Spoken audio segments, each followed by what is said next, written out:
Welcome everyone to the 9th talk in our International Philosophy Talk series held by the Department of Philosophy at Marmara University here in Istanbul. Today we are honored to have Dr. Metin Demir from Bursa Uludağ University with us. His talk is entitled "The Tension Between Reason and Nature in Hegel's System." Dr. Metin Demir has received his PhD in philosophy from Istanbul University. His dissertation was on Hegel's idea of habit and its connection with cultural neuroscience. With this dissertation, he won the Turkish Philosophical Association's Professor Necati Öner Award. Currently, he is at Bursa Uludağ University, and Dr. Demir's areas of specializations are nature-culture relations, German idealism, philosophy of mind, history, and philosophy of science. We were also colleagues back at Istanbul Şehir University. He has written many articles, and I'm just going to mention the most recent ones. In 2021, he has written "Why is Habit the Hardest Problem for Hegel? Contradictions of Habit in Hegel's Anthropology." In 2010, the tension between the autonomy of reason and nature in Hegel's philosophy of nature. This term also marks, by the way, the 40th year of Faculty of Arts and Sciences of Marmara University. So we are also happy to celebrate this through Dr. Metin Demir's talk and other philosophy talk series that we're going to continue to have this term. So please join me in welcoming Dr. Metin Demir, and thank you again for participating in our philosophy talk series. Thank you very much for inviting me. I will talk about today Hegel's philosophy of nature, maybe his philosophy of science, and what is the relationship between his idea of idea or his system and with his philosophy of nature. Everyone knows that scientific description of nature entails a certain degree of realism, which suppose that nature stands outside of us, and we can represent this external nature by means of sensory data and some logical mathematical tools. What Hegel opposes to this naive conception of science, the fact that sensory data is prior in obtaining knowledge of nature does not mean that it has priority over other types of knowledge. It is possible to say that this distinction between what is prior and what has priority distinguishes Hegel's idea of nature from empiricist naturalist tradition. Hegel says, intuition or being are no doubt first in the order of nature, or are the condition for the concept, but they are not for all the unconditioned in and for itself. On the contrary, in the concept, their reality is sublated, and consequently, so is also the reflective shine that they had of being the condition of the conditioned reality. This is classical, usual, awkward sentences of Hegel, as everybody knows. But what does this means?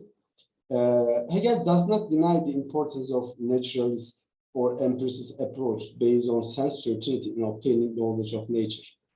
What he tries to address is the following question: do these natural principles or empirical evidences has absolute validity? Or to put it differently, are these calculable, perceptual experimental evidences in itself explanatory or not? If the question is yes, then there could be no philosophy of nature other than the empirical sciences. Indeed, the rise of philosophy of science and correspondingly the decline of philosophy of nature can be seen as a result of this opinion. Hegel started his study of philosophy of nature with this opinion and states, it can be said that in our time that the philosophy of nature in particular is in considerable disfavor. Hegel did not intend to produce a philosophy of science in the style of Karl Popper, Kuhn, or Lakatos. Rather, what he tells us, what is nature? what nature is, and he proposes metaphysical account of the structure of nature. We may imagine that on the one side, there are natural scientists occupied with empirical data, and on the other side, philosophers of nature, tarrying with the a priori abstract real. However, for Hegel, this misconception is an awful kind of prejudice. He says, it is only an ill-minded prejudice, zu den üblen Verurteilen, to assume that philosophy stands antithetically opposed to any sensible appreciation of experience. These shapes, or philosophy's shapes, these shapes of consciousness are themselves recognized by philosophy and even justified by it. Rather than opposing them, the thinking mind, that Denkendism, steps itself in their basic import and it learns from them. Nevertheless, the impression that Hegel's philosophy of nature has a priori style, which drift away from empirical natural sciences, was highly prevalent in the beginning of the 20th century. One of the most famous examples of this is Karl Popper's claim that Hegel draws real physical rabbits out of purely metaphysical silk hats. What he did is just an oracular philosophy. Popper accuses always Hegel like this. Is the philosophy of nature a separate field of research disconnected from science, or is it a regulatory field like philosophy of science that only clarifies conceptual tools of science, the forms of argumentation, the limits of scientific claims? Hegel gives answer to this question as follows. Physics and natural science are called empirical sciences par excellence. They profess to belong entirely to the spheres of perception and experience. In this way, to be opposed to the philosophy of nature, i.e., to a knowledge of nature from thought. The fact is, however, that the principal charge to be brought against physics is that it contains much more thought than it admits and aware of. Physics and the philosophy of nature, therefore, are not distinguished from each other as perception and thought, but only by the kind and the manner of their thought. The Art und Weise des Denkens. They are both thinking appreciation of nature. You see here that Hegel does not distinguish science and philosophy. He sees two of them similar. Hence, making distinction between empirical sciences such as physics and philosophy of nature based on concept independent of experience is a misconception for Hegel. Since for Hegel, physics is not just based on empirical observation and experiment, but it also contains metaphysics, even if physicists are not aware of them. Hegel states what is intuited must also be taught. Just as empirical sciences are not free from conceptual load, philosophy also is not an a priori conceptual research, far from the sciences. Hegel writes, our intention, however, is rather to grasp, to comprehend nature, to make her ours, so that she is not something alien. When we try to understand nature, we make her ours so that she is not something alien to us. Here then comes the difficulty. How do we, as subjects, come to contact with the objects? If we venture to bridge this gulf and mislead ourselves along that line, so think this nature, we make nature, which is an other than we are, into an other than she is. While we are try to understand nature, we make nature, which is an other than we are, into an other than she is. Both theoretical approaches are also directly opposed to each other. We transform things into universal when we are making science. We transform things into universal, and make them our own. So when we're trying to, when we make science, we make nature to universals and make them our own. This means that this is a kind of idealism. And yet, as natural objects, they are supposed to have free, self-subsistent being. And while we are making science, we have to suppose we have to presuppose some kind of realism. If from the very beginning we assume the distinction between nature, sensible, object, referent, and reason, concept, subject, and sense, then there would be only two orientations that research can go: realism or idealism. But Hegel never finds the empiricist version of realism reasonable, and he sarcastically criticizes the attitude of realist approach towards science. He says, however, if physics were based solely on perception, and perceptions were nothing more than evidences of senses, then the physical act would consist only in seeing, hearing, smelling, etc. And animals too would in this way be a physicist. If physics solely based on empirical data, then the animals too would be in this way a physicist. He points out that the concepts utilized by realist sciences in natural explanations, such as force, matter, energy, law, are not just subjective plugins, rather they are objective necessities.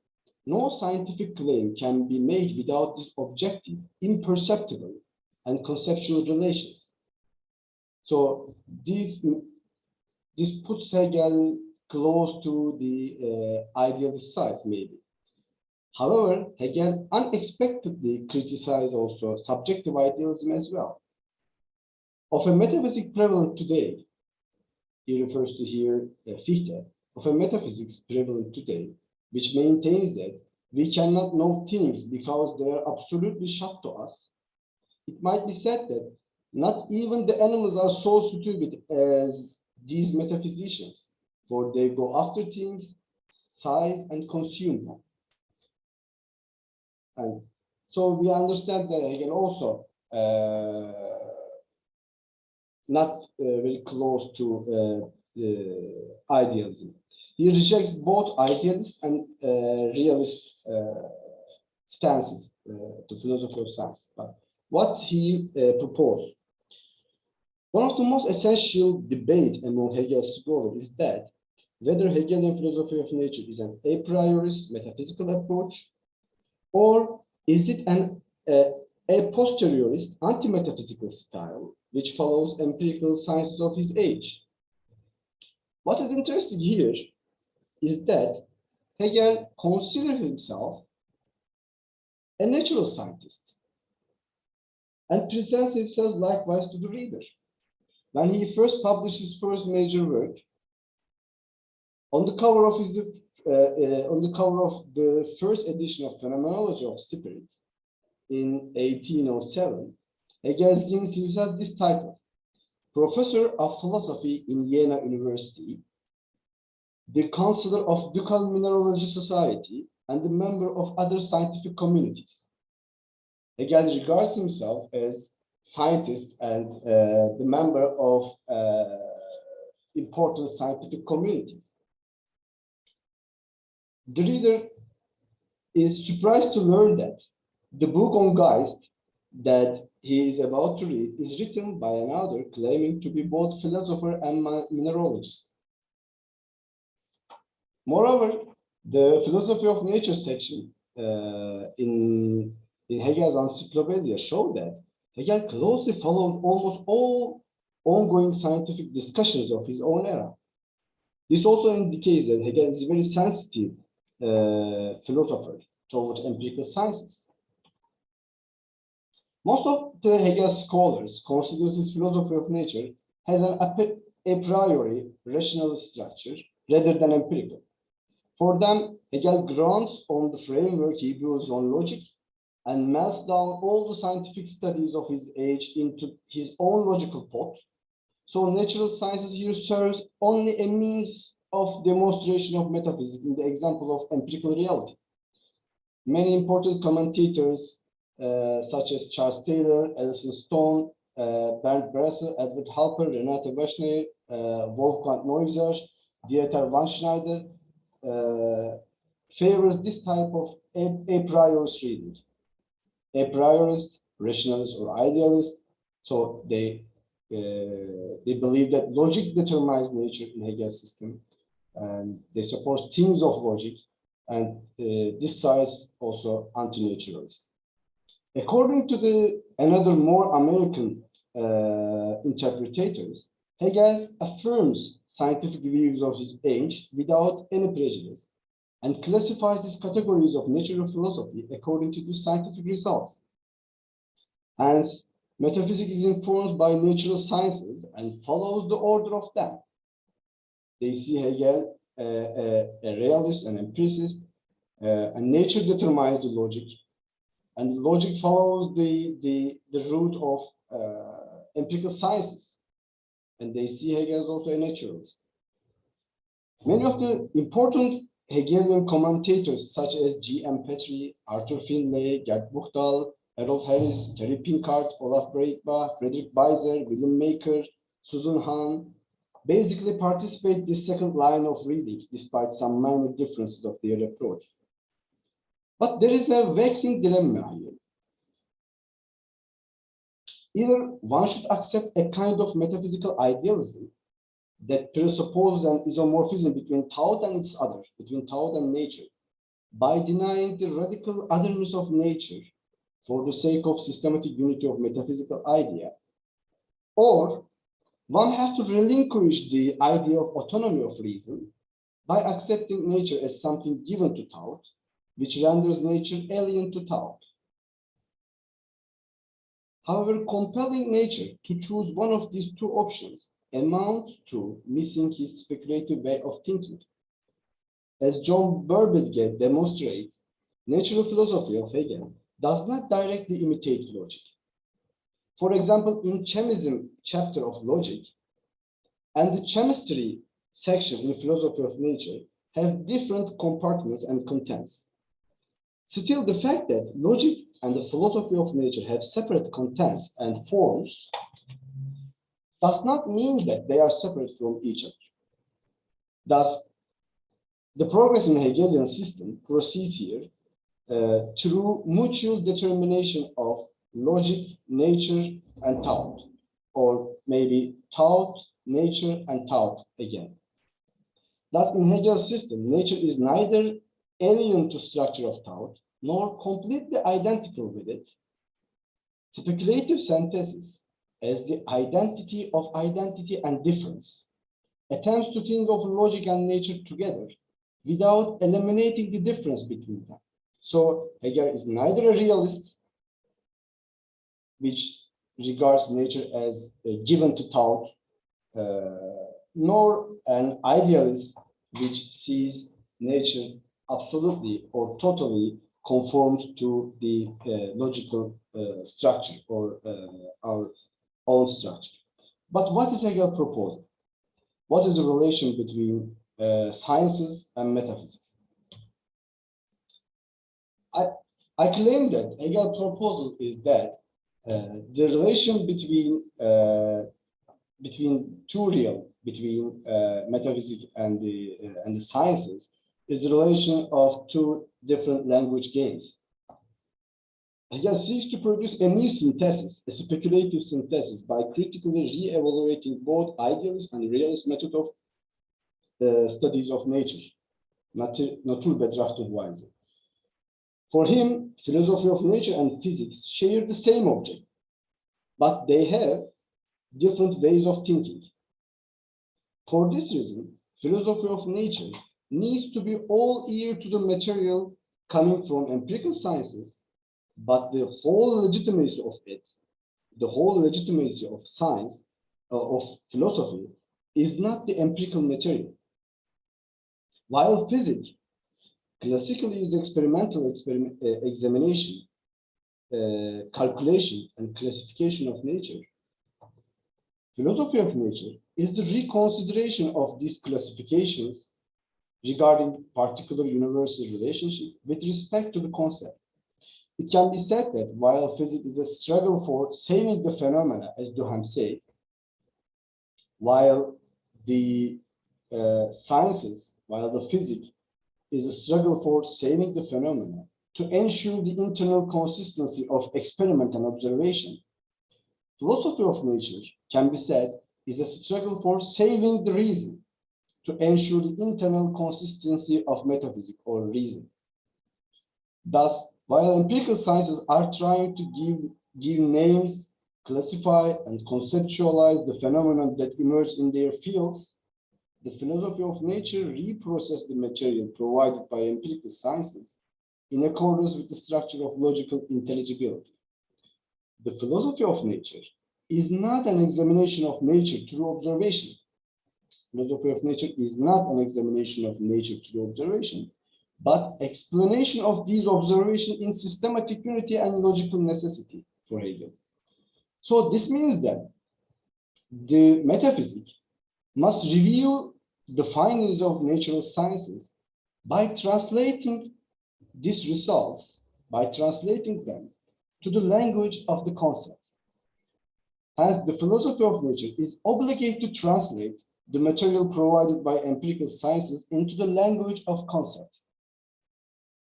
Hegel writes that, just as Homer says about certain things that they have two names, one in the language of gods and the other on the tongues of us, man. So there's two language game. One is physics or sciences, which always deals with the, which takes its guarantee from experiment and calculation. On the other side, the language of gods, metaphysics, which has another language game. Therefore, from one perspective, philosophy of nature and sciences have the same objects. From another, they do not. Both are identical in terms of dealing with natural phenomena.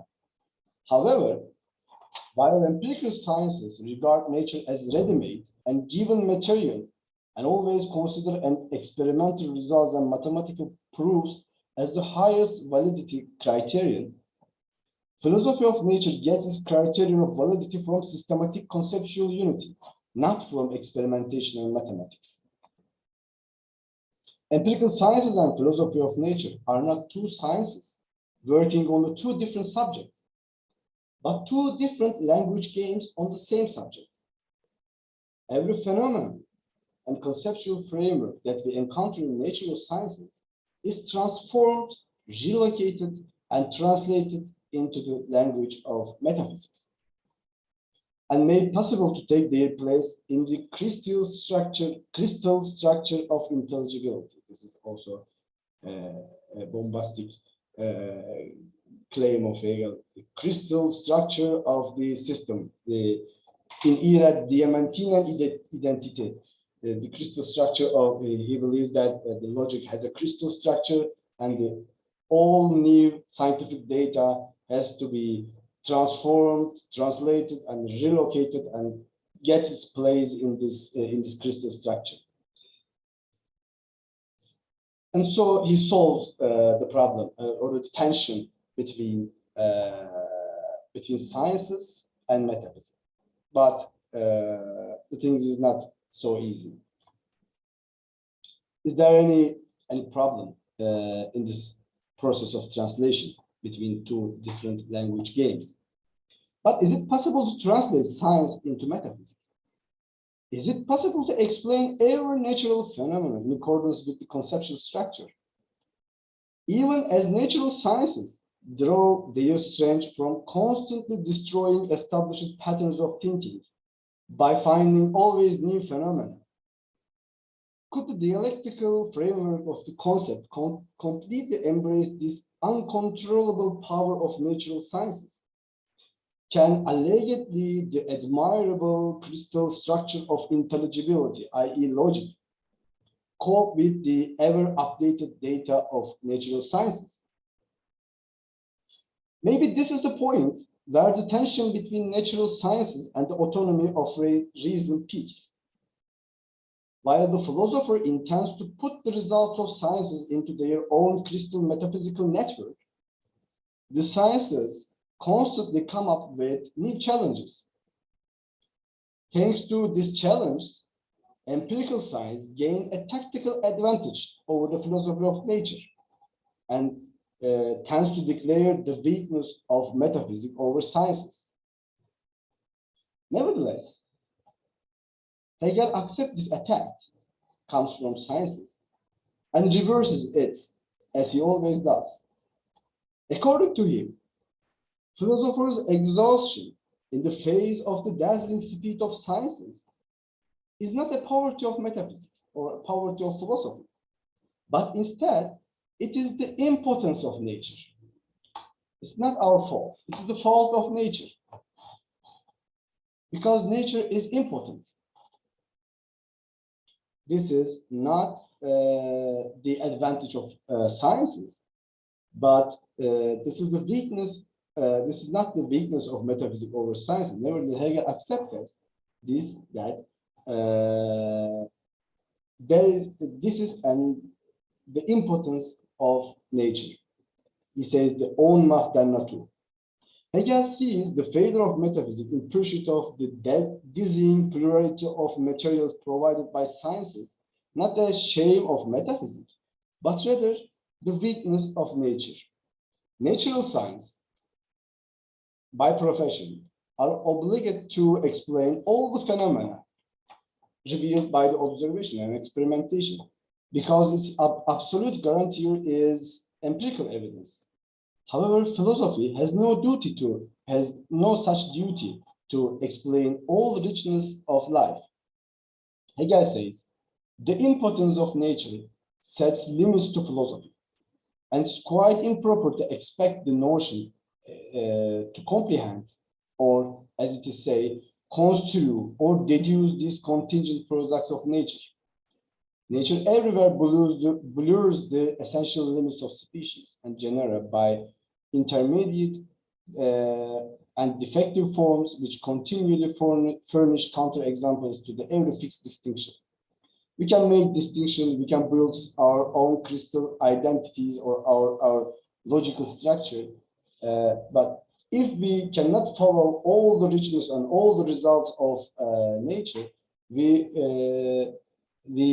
must not feel ourselves upset, because this is not our fault. This is the impotence of nature, because nature cannot follow the ideal structure of the reason.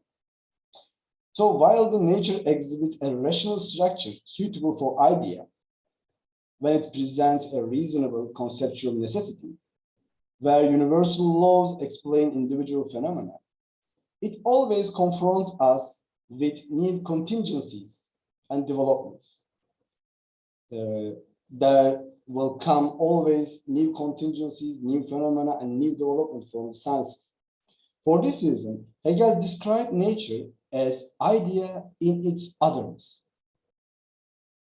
Idea in its otherness. While the logical idea becomes satisfied when it dialectically sublates all the contradiction at the end of logic, the idea let itself go with the flow of multiplicity of external determinations in nature. Thus, when we find rationality in nature, what we find would be a transformed rationality. That is, idea in its otherness. So Hegel described nature in this frame. Idea in its otherness.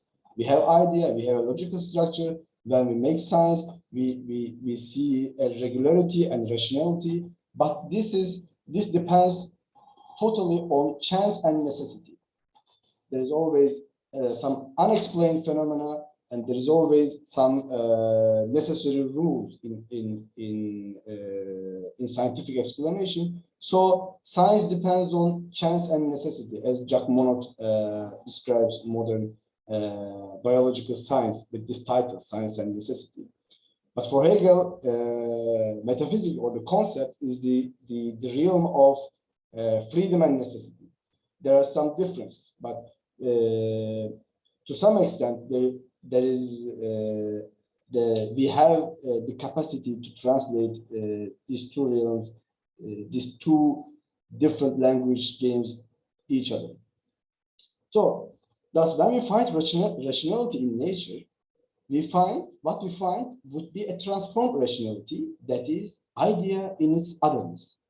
Therefore, there must be an immanent idea in nature, a kind of realism, but this idea does not cover every phenomenon emerging in nature. A little bit idealist and a little bit realist. Hence, nature needs reason to be intelligible. Yet there exists only an asymptotic correspondence relation between nature and reason. Some kind of gaps some kind of guess there should be. There is an asymptotic correspondence, not totally correspondence between nature and reason. This means that translation between two languages is possible, but only to some extent. Since Hegel rejects any immediately given object independent of reason, natural objects have to be categorized on the criteria of intelligibility. Therefore, the basic occupation of philosophy of nature is to rationalize what is seemingly irrational in nature. The occupation of philosophy of nature is to rationalize what is seemingly irrational in nature, that is, to eliminate the otherness of nature. This means that translate a foreign language into the language of logic.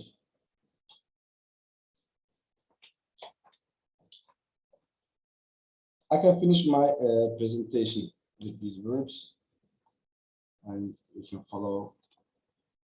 We can go with the questions.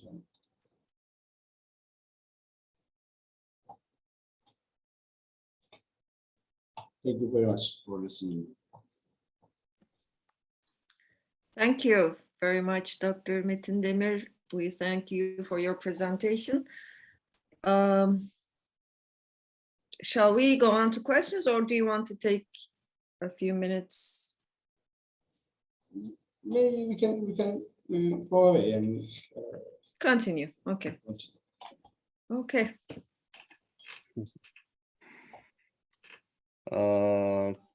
Can I ask a question, Sinem Hocam? Yes, of course.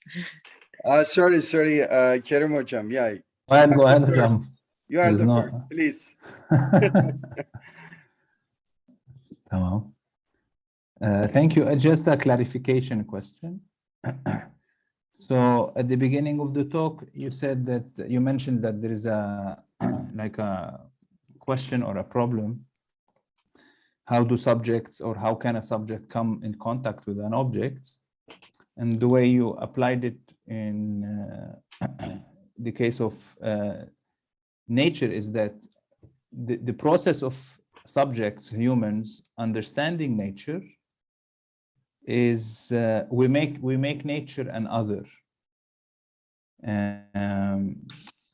So I'm not sure I understand completely the sentence. I'll just try to clarify my confusion. Maybe you can help me. So one,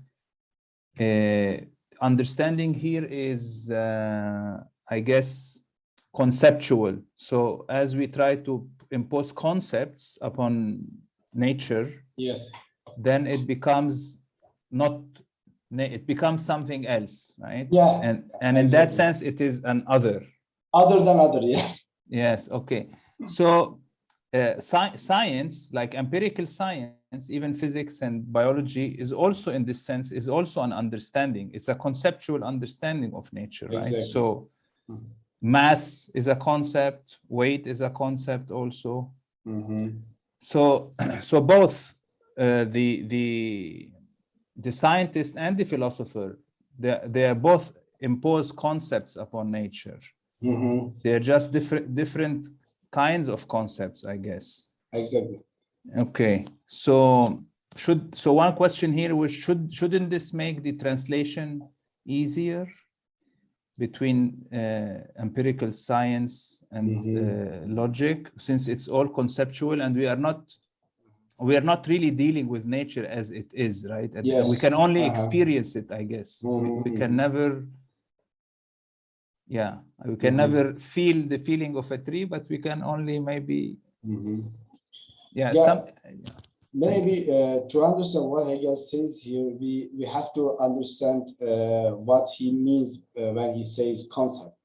For him, concept is the relation between universal, particular, and singular. And if you explain something in this tripartite relationship and gives an explanation why this phenomenon comes from a universal law, and then why in this particular state and in this singular being, then you explain it metaphysically for Hegel. But in the concepts we use in empirical sciences are generally empirical concepts. We have find some similarities and mark these similarities, mark these singulars, and abstract some characters of it, and give a name to them, and then make some empirical concepts. And we will constantly change our concepts when we see new phenomena. But Hegel says that if we try to translate these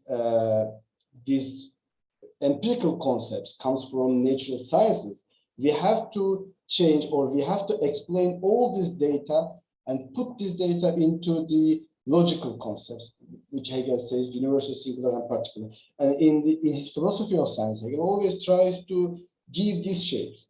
And he discussed all the materials of the 19th century biology and chemistry, and the acid-base relationships and the combustion relations and other data, and tries to explain all these results with this structure, because for Hegel, our logic or our mind is working like this, and everything have to be placed in this kind of form. And what he tries to do is that the translation process is that, but Hegel believes that this translation is not works 100%, or corresponds 100%, because for the rationalists like Spinoza, Leibniz, or Descartes, mind totally and transparently overlap with the things, the thinking styles of mind and the process in nature are the same. There is an isomorphism. But for Kant and Hegel, there is no such kind of isomorphism. There is, but we are not distinct from nature. We can grasp of it, but we must keep in mind that this is not the nature itself. Because when we deal with nature, we always put some categories on it and change it. Maybe, yeah, if I explain it well. Yes, thank you. So just a direct follow-up.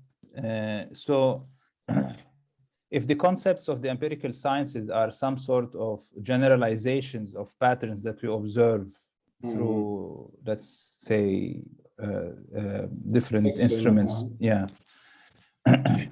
But then we want to translate these concepts, these abstractions, let's say, into the metaphysical concepts. So this is the universal, singular, particular. Do we only have to make connections between different abstractions, or do we also have to add additional concepts? So, for example, we can... Maybe I understand your question. For my understanding of Hegel, we have to say something more than natural scientists. And I say what Hegel did is that he proceeds like thought, experiment, and thought. Maybe his style is very very close to the Quine style. Maybe Sinem Hocam accept or reject this, but we have a priori structure in our minds, but experiments change this. Then with these changes, we can maybe also change our a a priori structure of our minds. There is no isolated or absolutely distinct a priori real, but we cannot grasp nature. We cannot grasp nature before we have a total form of theory. It's also very close to quine. If we don't have a totality or totality of the concepts, then we cannot approach to nature because we just not confront with nature as something given to us. It comes with a conceptual load, then our conceptual relations change with the dealing with nature's richness or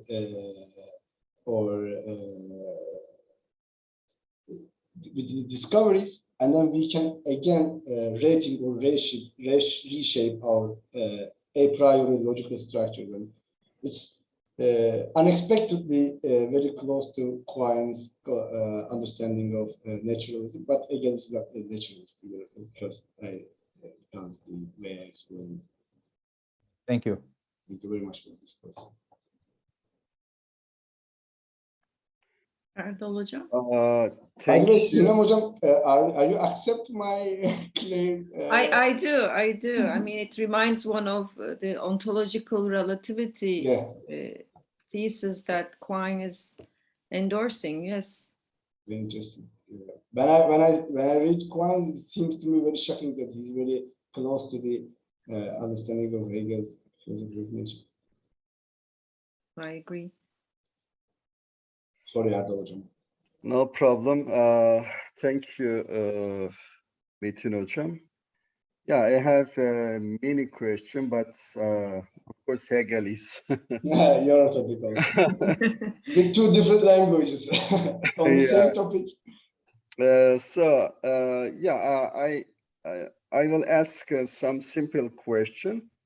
Metin Hocam, you know, in recent time, there are some Anglo-Saxon philosopher and French philosopher, especially they focus on Hegel's philosophy of nature.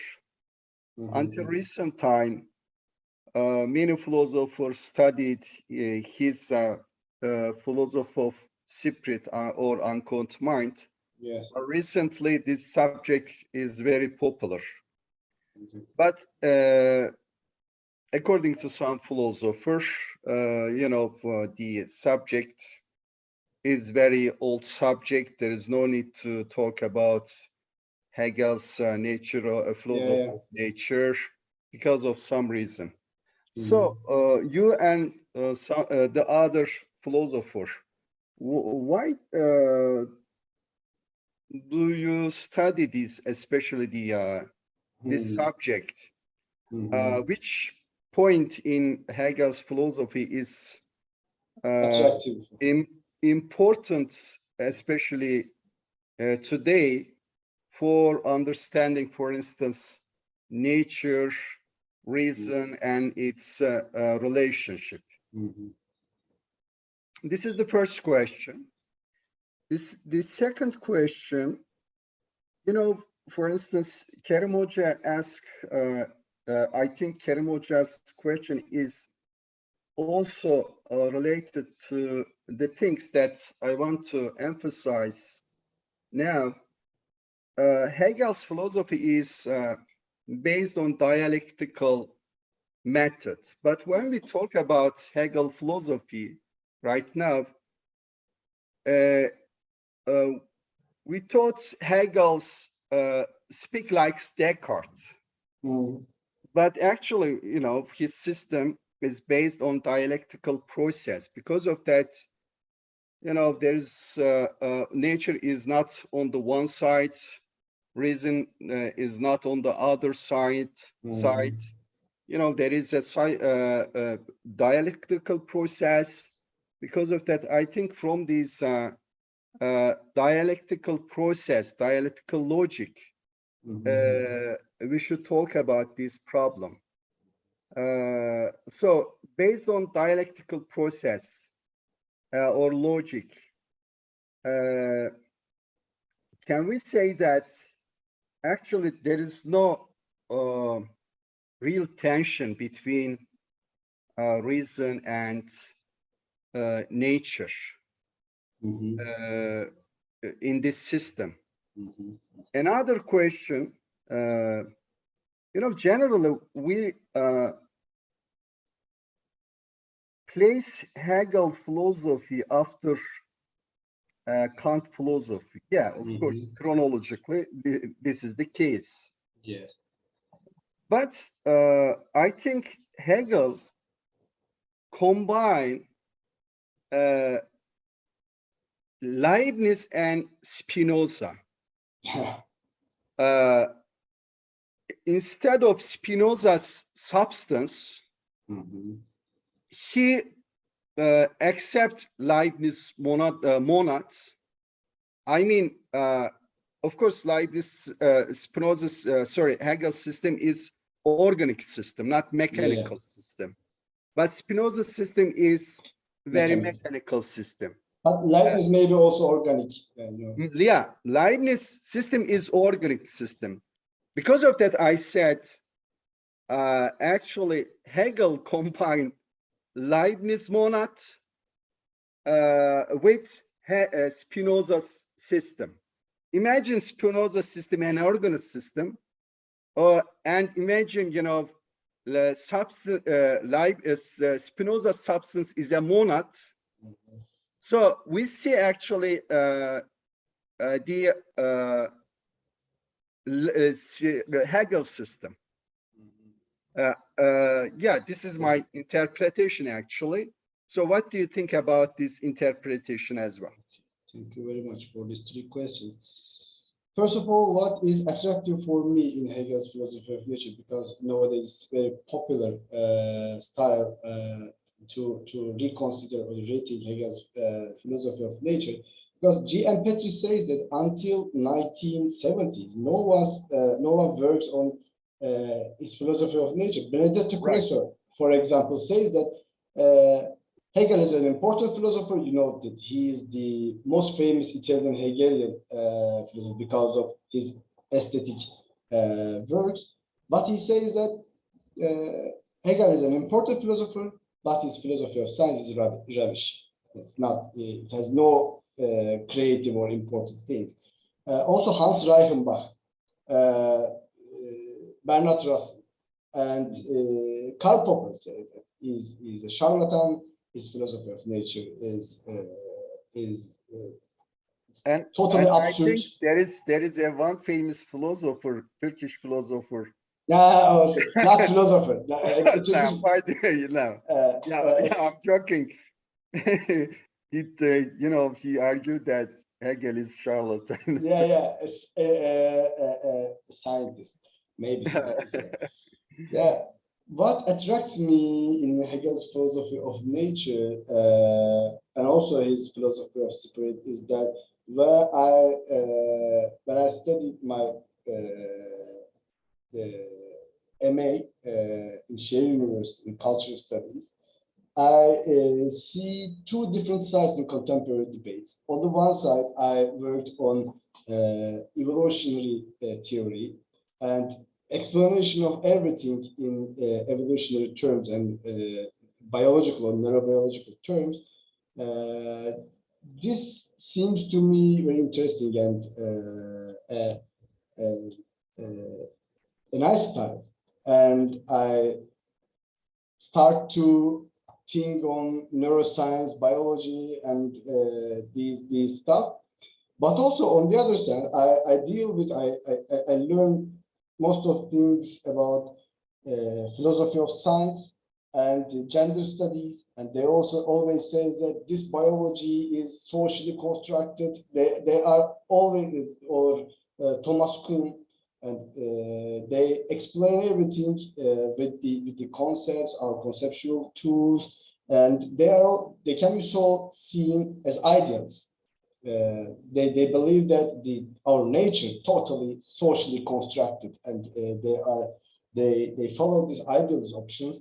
And on the other side, evolutionary biologists and neuroscientists tries to dissolve everything, every social phenomenon, and every cultural phenomenon, and every psychological states into biological or chemical states. In this tension, like Hegel's tension, I find Hegel's idea of Naturgeist, or spiritized nature, or petrified intelligence, or other things, and these in-between style, which neither reduce man to the animal,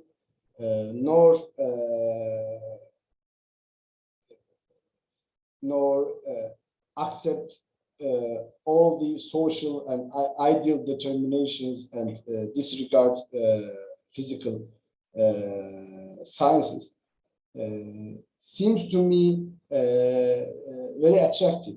And for this reason, I changed. I decide to work on Hegel's philosophy of nature.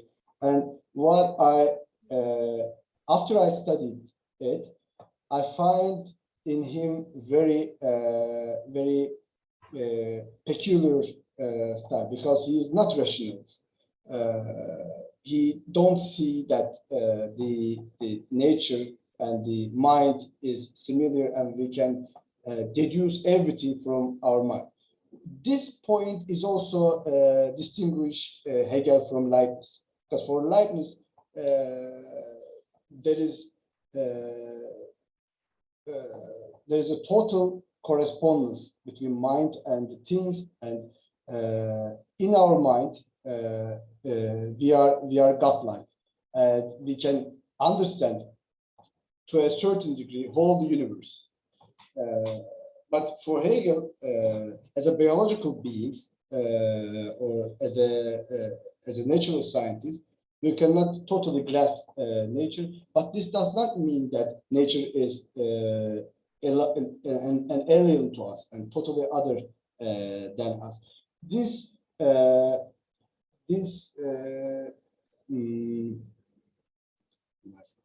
How can I say?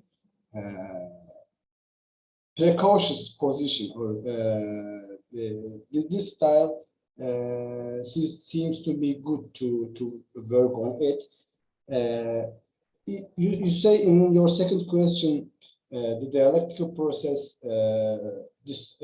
sublates all the tensions, and so there would be no real tension between nature and the concepts.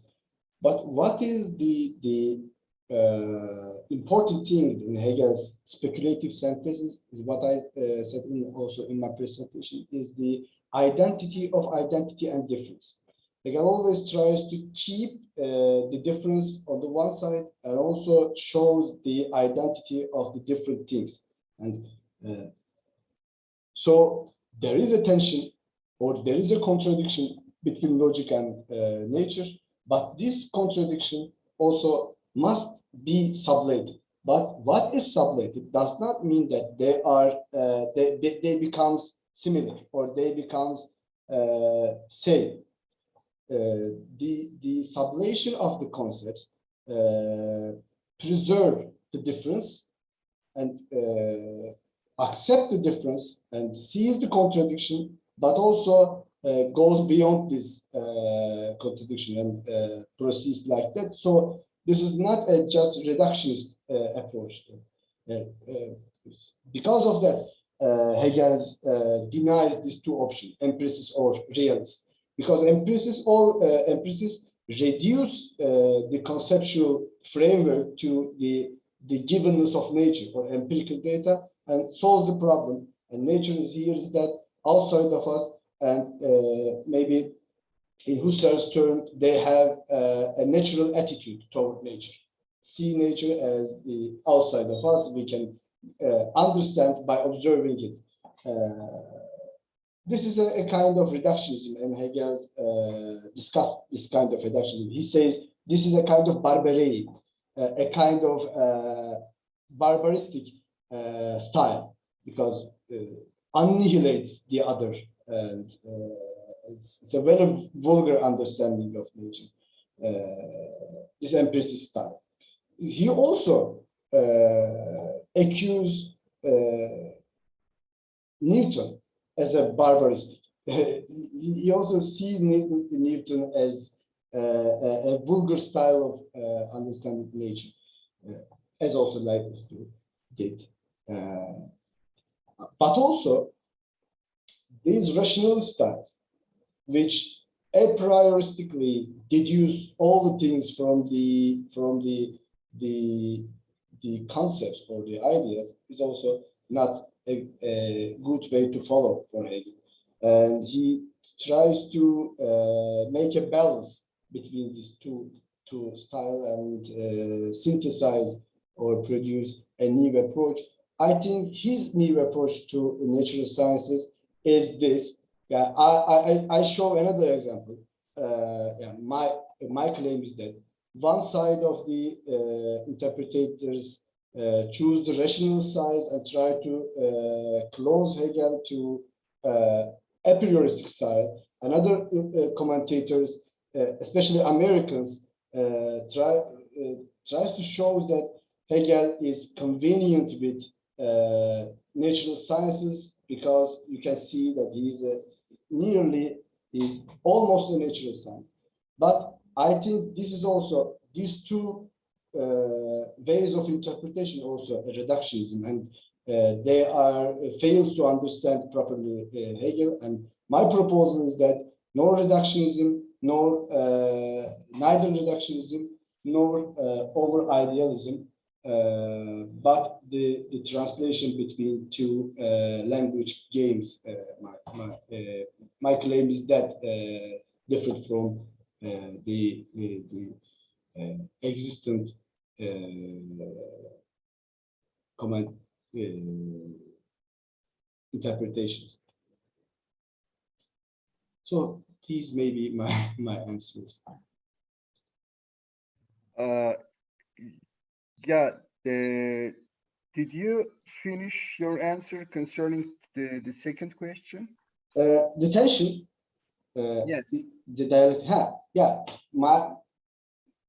I said this, that there is a tension, and there should be a tension, and dialectical process recognize this contradiction and tension, and accept it, and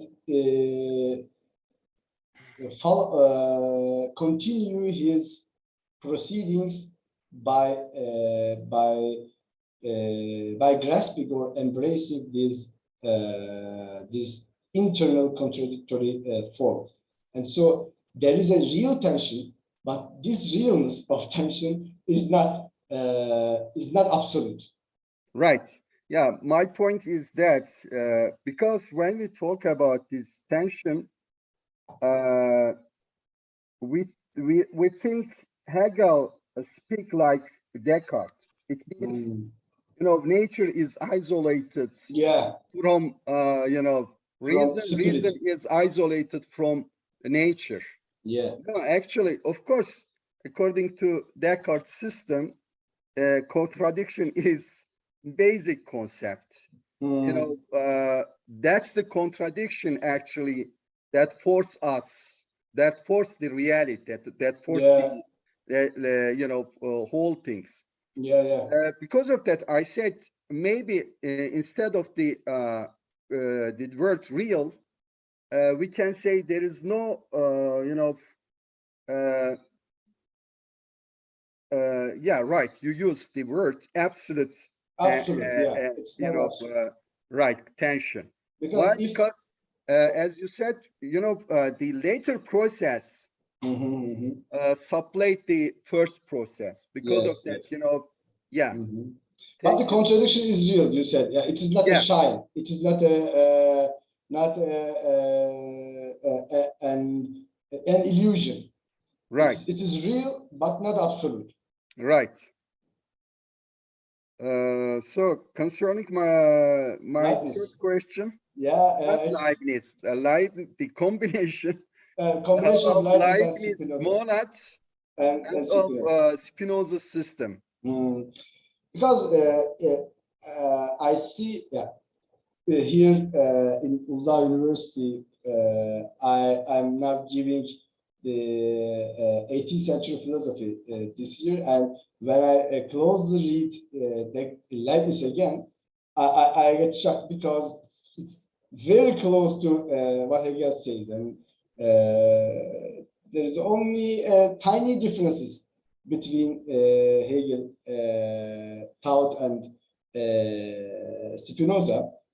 One of the not Spinoza, between Leibniz and Hegel, and also commentators always talks about the close relationship between Spinoza and Hegel, and Hegel sees himself a real rival of Spinoza, because for him there is no actual agent in nature.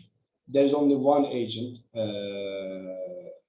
It's God, and for Hegel, this is an Orientalistic thinking, an Oriental thinking, because this solves all the differences into the oneness of one, or the oneness of the God.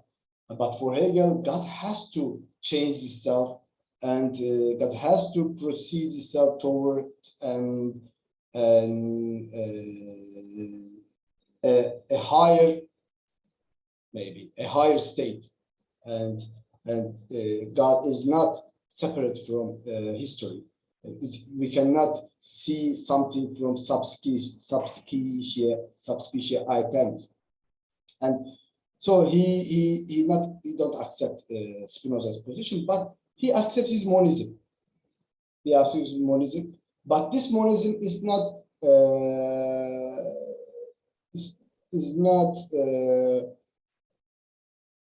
erase all the singular things, because Hegel wants always to connect singular and universal, never wants to dissolve singular into universal. For this reason, he always give importance too much to Napoleon and also the history. History is universal, which creates Napoleon, but Napoleon also the singular who creates the nature. God is the universal, he creates the singular Jesus, but the Jesus also the God who actualizes and incarnates the universal in the real world. And so for these reasons, because of Christianity and the other things, he don't accept Spinoza's position, and he tries to find new ways to synthesize it. Leibniz also here an important actor, I think, for Hegel. And I read one article of Nikolai Hartmann, and Hartmann says that the most influential sources on Hegel is Aristotle and Leibniz. For Aristotle, Hegel explicitly writes this in the beginning of the philosophy of spirit. He says that this is the rewriting of the interpretation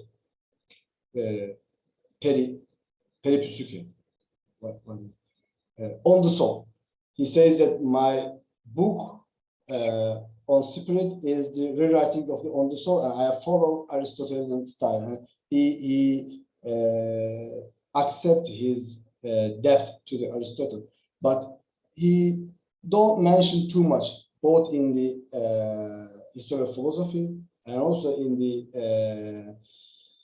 the logic, too much Leibniz, because he categorized Leibniz into the rationalist mechanism, and in his encyclopedia he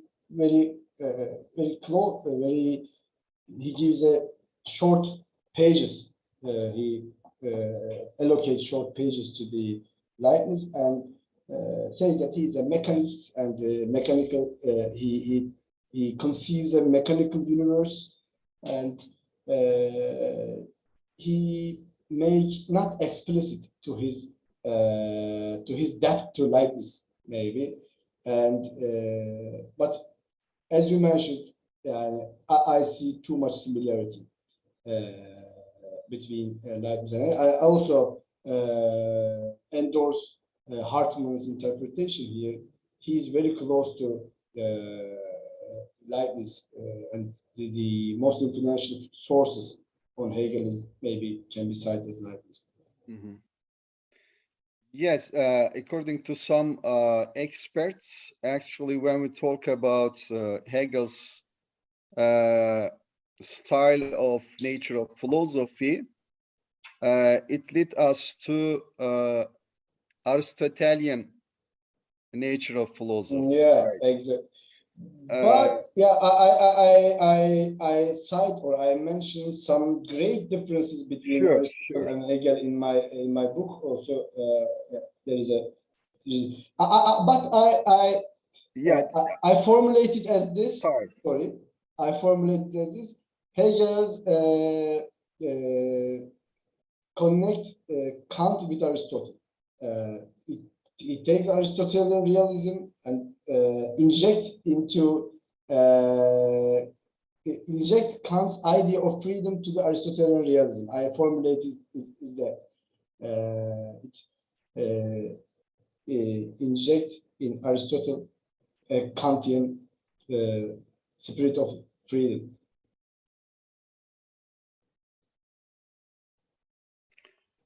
Yeah, I have some question, but Kerim Hocam, go on please for me later. Sorry, Sinem Hocam.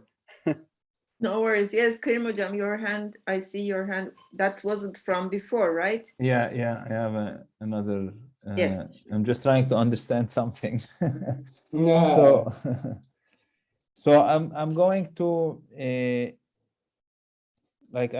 so there is nature that we can never really access 100%. Yeah. But we have data. We have empirical data, right? So experimental data.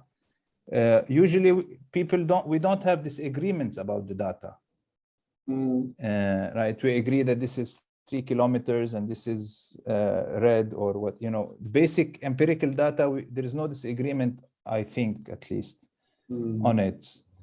But then you have the scientific theories that abstract from the data to provide scientific explanations. And we have the philosophy of nature that would put everything, like you're saying, the metaphysics for Hegel, put everything into a holistic whole that gives meaning to everything. So my question is this. The same data, the same empirical data, as we say, it underdetermines the theory. Yani we can have more than one theory that explains the same empirical data. They're just different kinds of scientific explanations. And I would assume that we can have different metaphysics, right? Right, that explain or that put a whole for everything, right?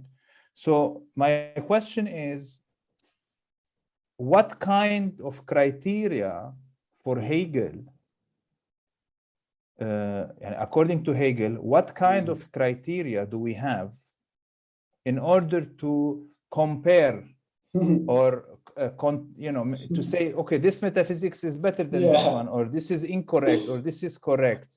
And I mean, so this is the main part of my question, but also to try to understand better your own contribution. I would like maybe if there is any difference between how would the reductionist answer this question, or how would the idealist answer this question, and how would the language game a proposal, and if you're understanding it in terms of translations between language games, does this help us figure out? Maybe not. Maybe it helps us in other things, but does it help us in figuring out or comparing different metaphysics that explain the same data? Something like this. Very hard question.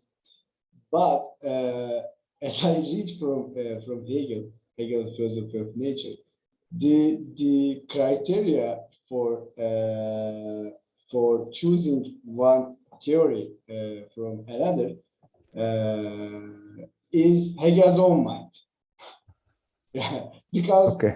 in the philosophy of mind, Hegel discussed lots of the theories, because on his time, especially in the 19th century, scientific discussion is always on the air. Yeah, in biology, for example, on the one side, performationists, on the other side, epigeneticists, and some supports evolution because it's before Darwin. Some others supports a degradation, not evolution. But these are all important scientists. And Hegel looks, take a glance on these debates, and he says, yeah, this is not sensible, because there would be no evolution in nature, and there could be no evolution or emanation, he says, and draws the conclusion that evolution is absurd idea and solves the problem. And but it also maybe seemingly it depends on Hegel's own whimsical style, and there's no reason behind that.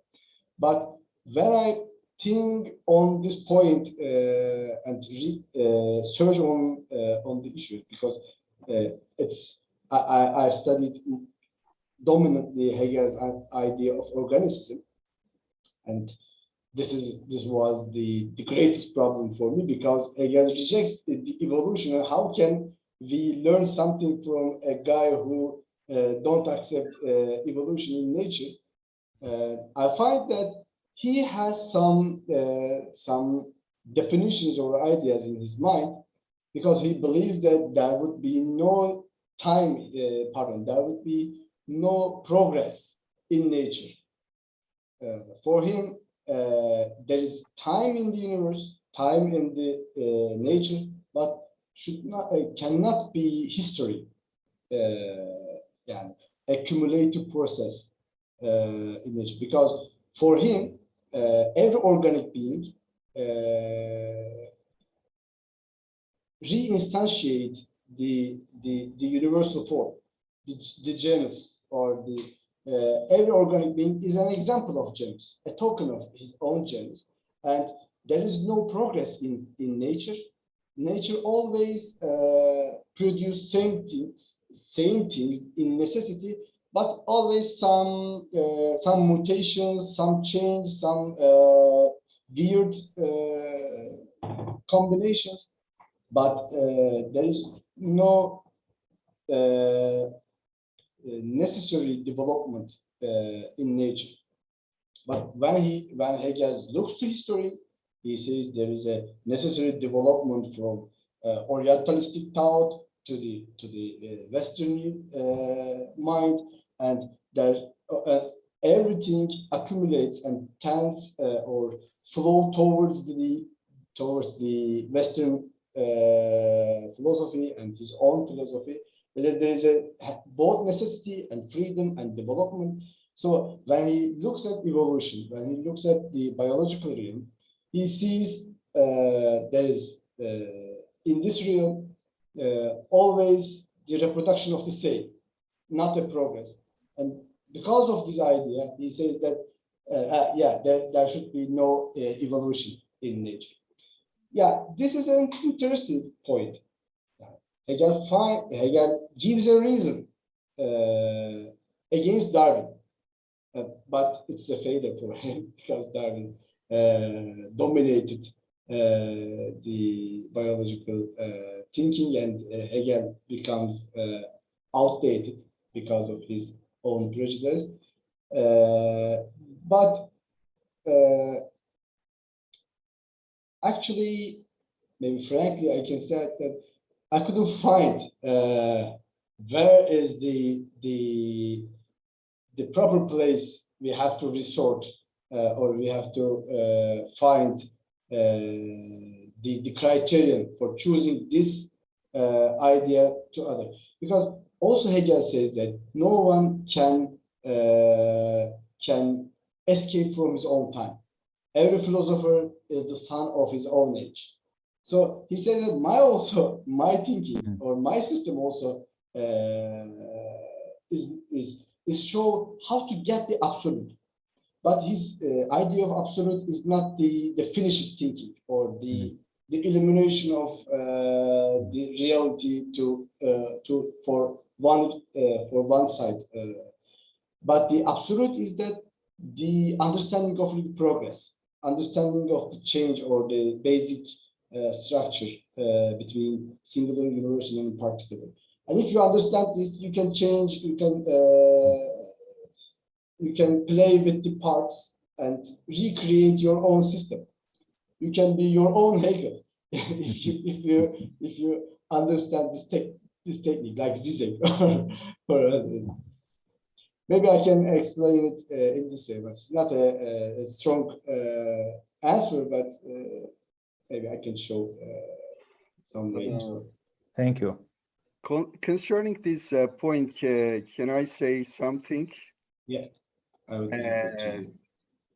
I think there is, for me, Metin Hocam, I think there is a criterion for Hegel. I think this is the principle of contradiction. Yeah. For Hegel, without referring to, for some expert on Hegel, and if we refer to Hegel's own explanation, Hegel says we cannot say this system is totally, this philosophical explanation is totally wrong. When we look at the history of philosophy, each philosophical system, each philosophical explanation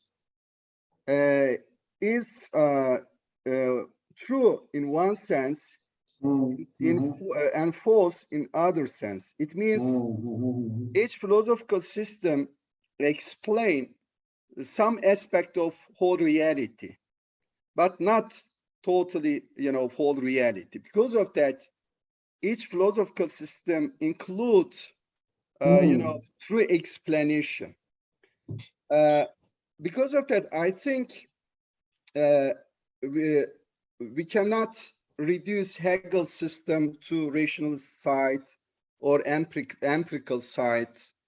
Why? Because actually his own argument is that rational side and empirical side are not totally wrong and are not totally right.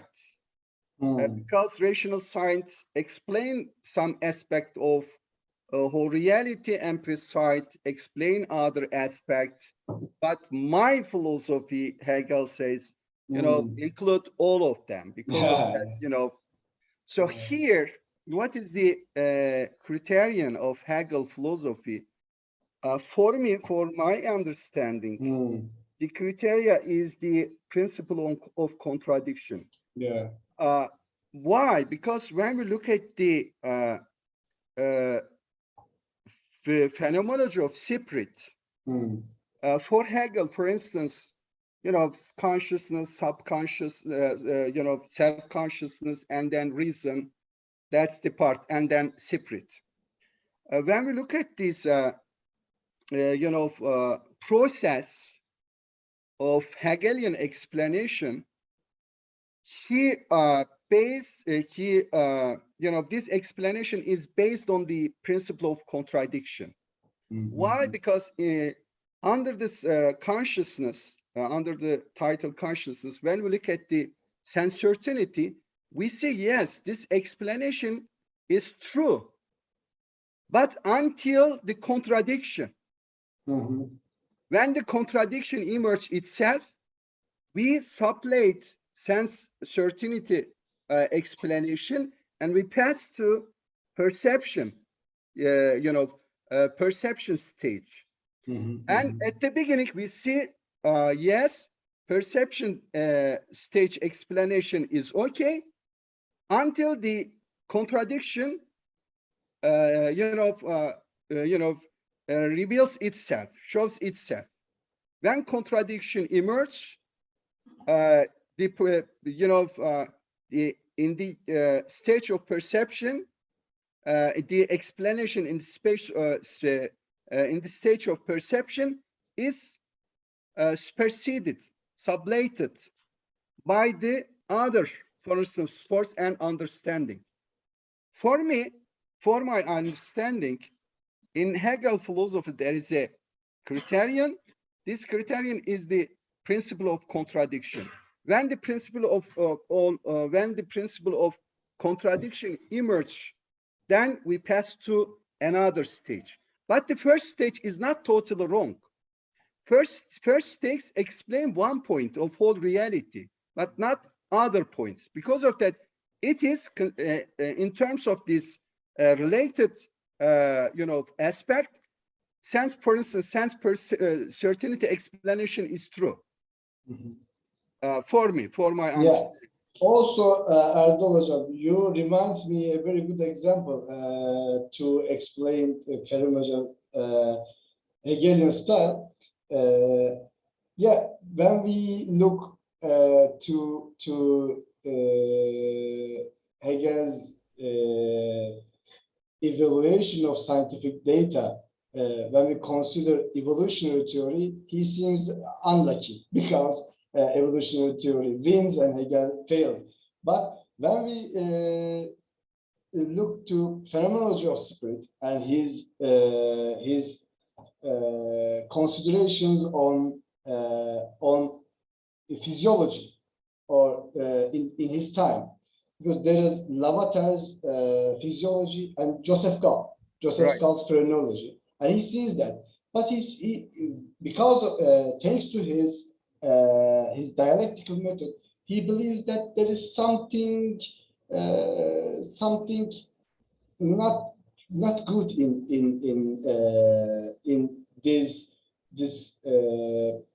this euphoria of understanding spirit through reducing them into some material things. And he says they are right when they say the spirit is born.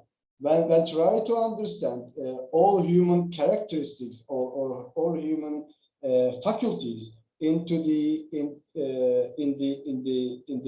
the shapes of skull, Hegel believes that this is not wrong.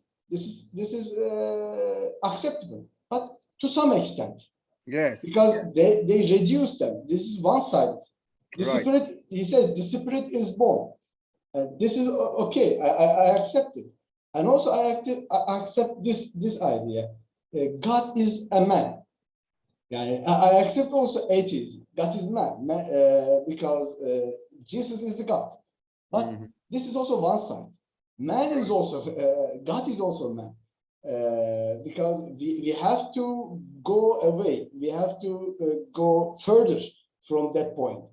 When we see Hegel, here is Hegel goes or go beyond his age's own narrow understanding or his age scientific data. He finds that there is something unpleasant in the scientific explanation. We have to accept. We have to see what's going on in scientific data, but we should not totally gives ourselves to what scientists says. Joseph Gall is famous and important physiologist. What he says is very important, but we have to put a distinction between him and us. We evaluate something, our own critical mind, and we accept one side of it, but not sticking to one side. And one of the important Hegel insight is that why I follow Hegel's philosophy. Maybe one of explanation why I follow Hegel's philosophy is that I like neuroscience. I like the findings. I very thrilled by the new findings by fMRI and PET scanning, but I don't totally believe, or I don't give myself totally to them. I always put some critical stance from them because of Hegel's insight, or gives what Hegel gives me, maybe. I mean, if I, because we have a question in the chat, I'll just have a quick Yeah. before we go to that. I mean, I understand I can see how the idea of contradiction can offer a criteria. Yeah. If I'm not mistaken, however, this is the contradiction for Hegel is a contradiction when the particular, let's say, worldview or system of life or life form finds a contradiction, and then something else comes. So there is before and then after, and then you look back and say, okay, now we learned that this but this is a different kind of a, yeah, what I'm saying is that contradiction is an internal issue. Internally. With yes, but the challenge, I mean, this is, I mean, I'm not talking about science here, but it might also be in science, is that I mean, the kind of pluralism that we have today is that you have you can have internally consistent competing interpretations maybe of if data. If And you data follow, here can, if you follow, for example, Lakatosh, there would be more than one paradigm, or more than one example, one explanation in science, and there are rival paradigms in science, and science is no such thing that speaks in one style. Maybe it's true, but as I give an example, in that time, Hegel sees the differences. On the one side, preformationists; on the other side, the epigeneticists, and he chooses one of them. He takes some important points from these two, according to his metaphysics. Yeah, this is the thing. So maybe fundamentally he's either too stuck to his own, maybe maybe he's too subjectivist or something, or maybe just ethnocentric or something like this. I mean, you can egocentric maybe, or ethnocentric. I mean, I don't know if he's primarily ethno or ego also the same for Hegel, because all the European thinking incarnates on his own mind.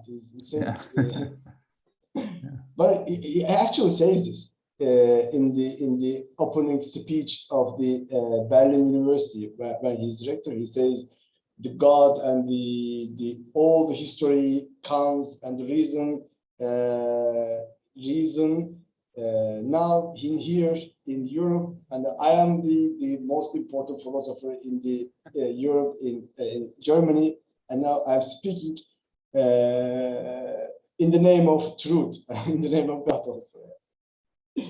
Thank you for speech for all. What I wonder is that Quine does not deny the existence of mind-independent world.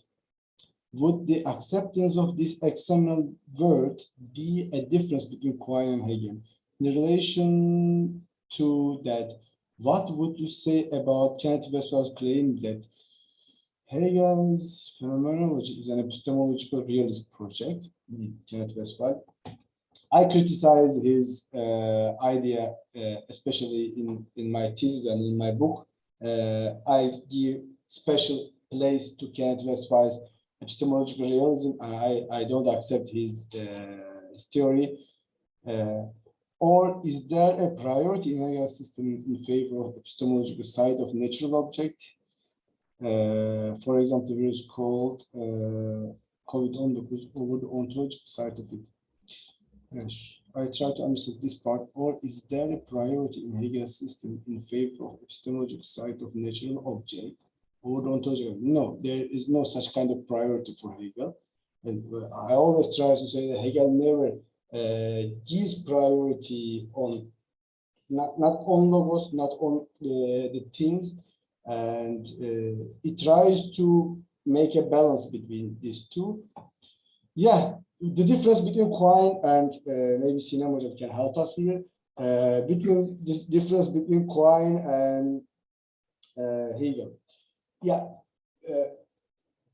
my understanding of Quine, when I read his hard article called Two Dogmas of Empiricism, is that he criticized logical positivism in two perspectives. On the one side, he says that the distinction between a priori and a posteriori is not a consistent or an absolute difference. That maybe all the data and all the things can be seen as a posteriori or an empirical. And this also gives ways to new naturalism, because logical empiricists are realists and empiricists, but Quine tries to change this position. The second position is that, or the second criticism of Quine is that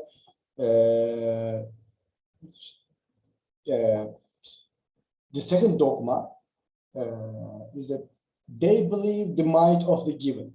Maybe if we get this phrase from the sellers, they believe the might of givens. Nature is totally different from our mind, and we can analyze scientific claims proposal by proposal or sentence by sentence.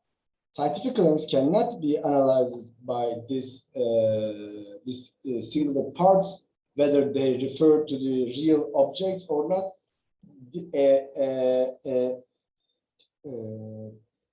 A proper understanding of a theory is can also be possible if we accept them a whole theory, not a sentence by sentence. Every singular sentence has to refer something in the word empirically. We have to consider theories like evolutionary theory, like Newtonian theory as a whole, then evaluate their validity by this whole. I understand for these two reasons, for this holism of the theory, of the consistency of the logical theory when applying to the natural world, very similar to Hegel understanding. And secondly, denying the a priori structure, unchangeable a priori structure, like Kant's table of categories, is similar to what Hegel tries to do.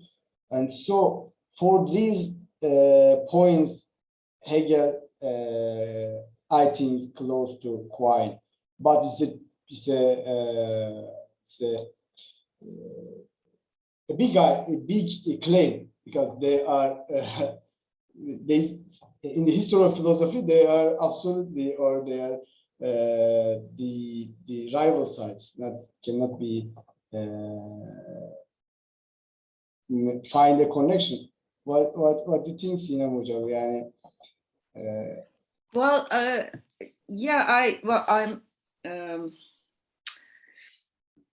I know a little bit of Quine. My knowledge of Hegel is, of course, far less. So, but since you mentioned certain similarities, and then I listened to Erdal Hoca talking about this principle of contradiction, which reminded me of, again, this ontological relativity article by Quine, where he has also the same idea of, I mean, you have this conceptual framework, which is used to explain things, let's say.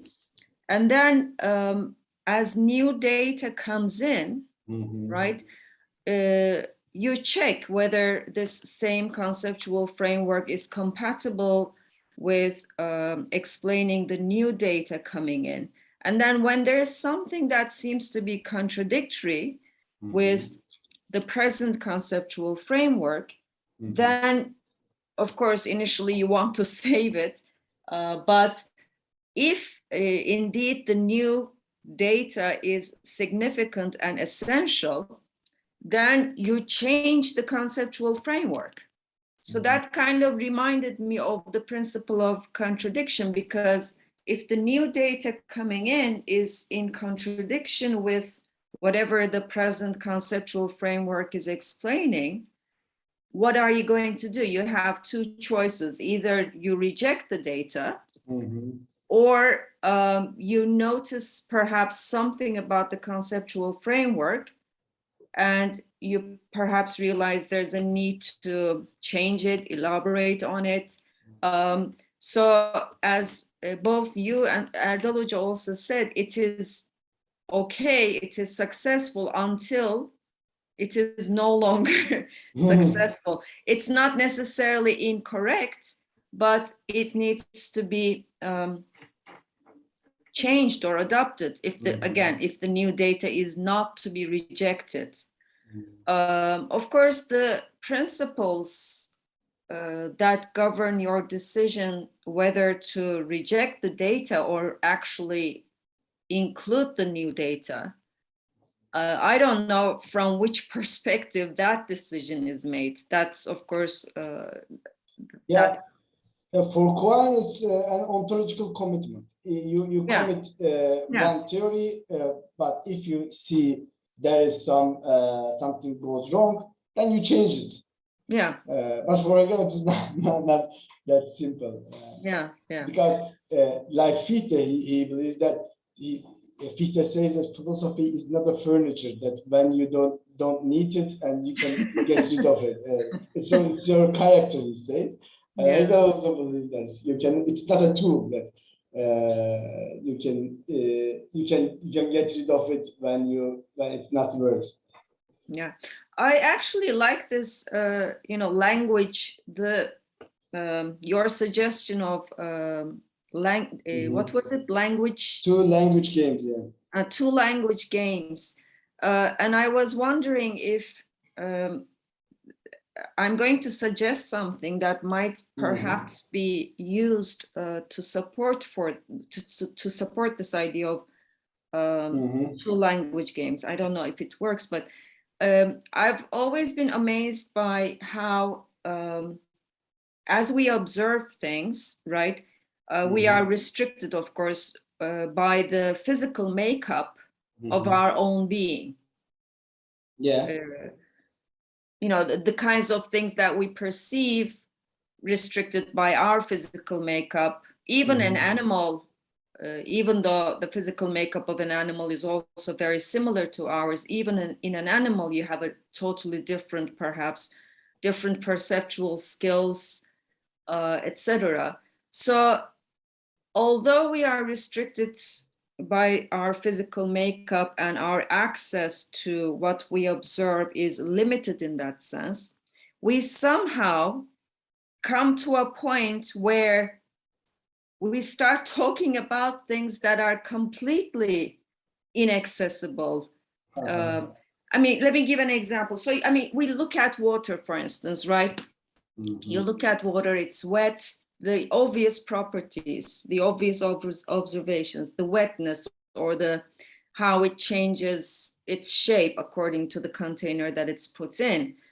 It's transparent and so on and so forth. But somewhere along the line, after all these observations, comes up this fact about hydrogen atoms and oxygen atoms and the chemical bonds between them and the electrons and the how they attract, none of which is, of course, actually something that we observe.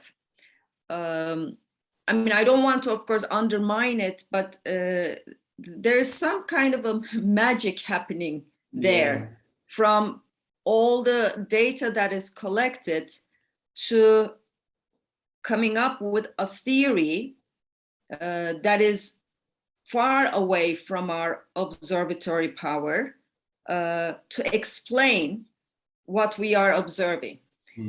So maybe it's in the nature of this process, where the magic happens is where the language starts to change. I don't know what, of course, dictates that change. I'm thinking logic, of course, probably has there's definitely a move towards a more abstract language there. So I don't know whether this could be used as a support for, I like this two language games because clearly there's a shift in the language which we use to describe the world around us, going from the wetness of the water to the intermolecular forces of attraction which cause it to be liquid, you know. Yeah. Can I add something to this? Sure, yes. What you describe in two different languages seems to me very close to Patricia Churchland or Paul Churchland's description of the epistemological reductionism, or because like John Locke, they believe that there are primary qualities and secondary qualities. The secondary qualities are what we perceive in the world, but the first primary qualities is the real things that are in the things, not in our minds. Maybe you say that the electrons and atoms and the forces are all in our in the things. What we perceive are just fault psychology, are just our own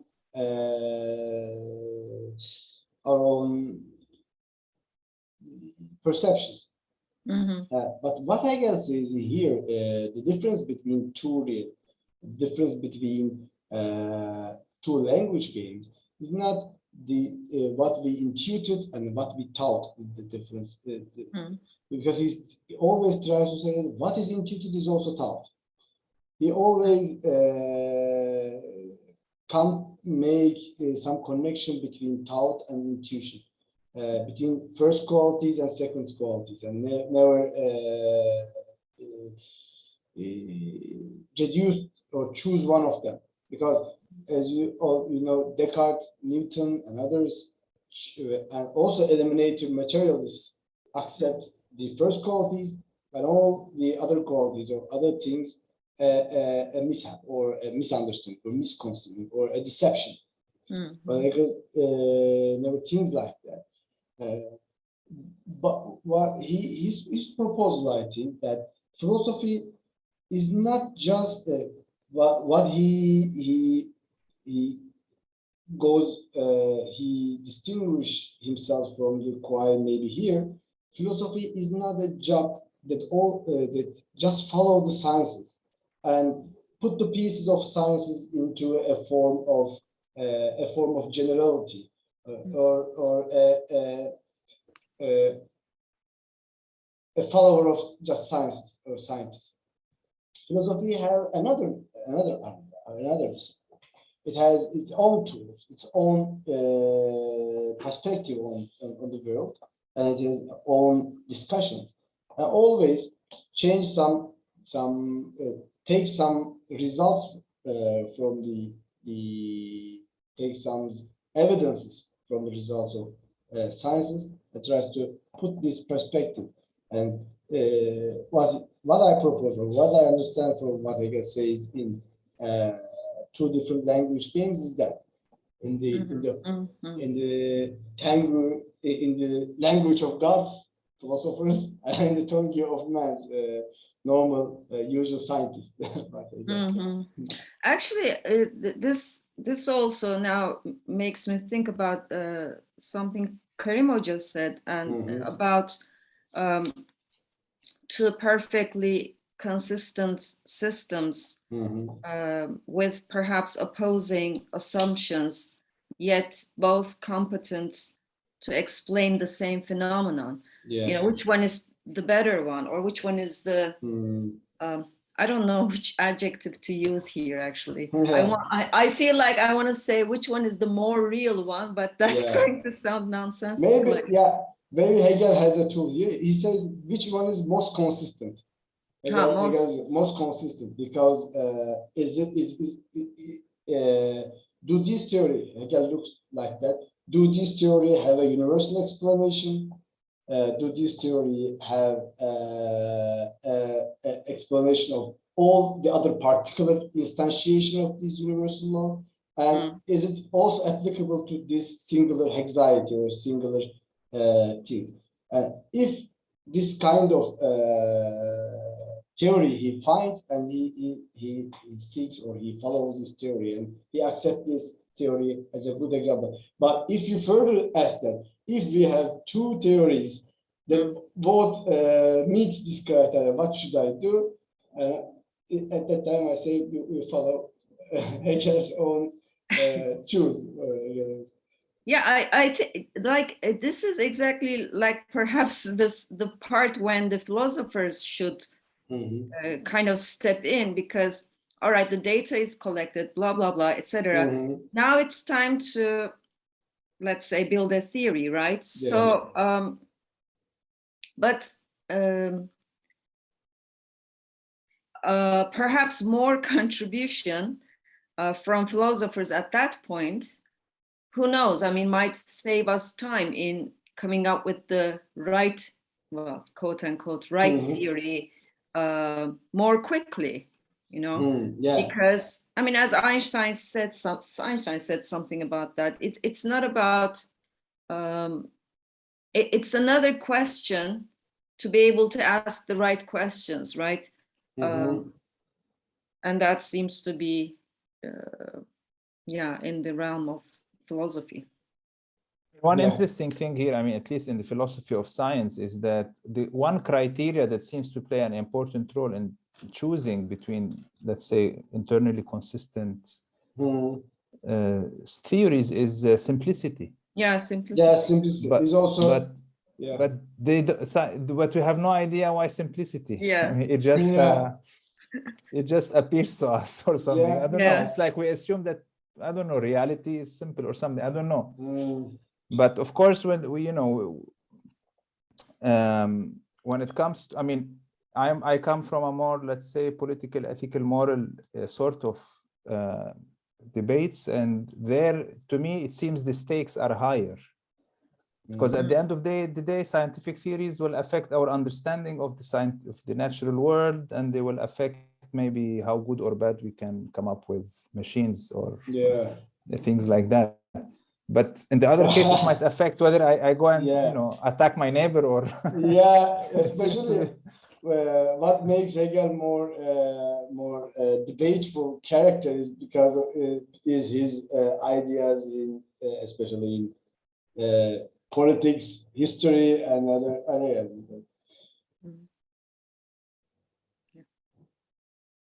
Okay, if there is no questions.